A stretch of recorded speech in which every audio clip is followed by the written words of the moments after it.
Sen beni hazırlama sakın. Sen de bana gel. Ölmüş, ölü olmuş Hüseyin'e, Hasan'a gel. Elleri koku dağıtırdı. Nasıl bir koku.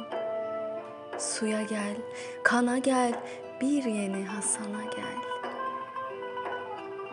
O öldü çünkü bir gülü tutmuştu bilmeden.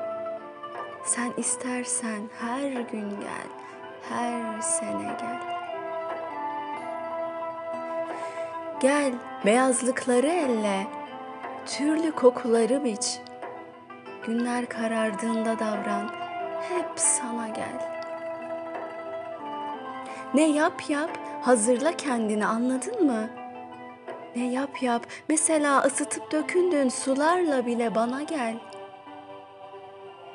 Hatırlanmış bir gül, ben de hatırlarım, kolaydır.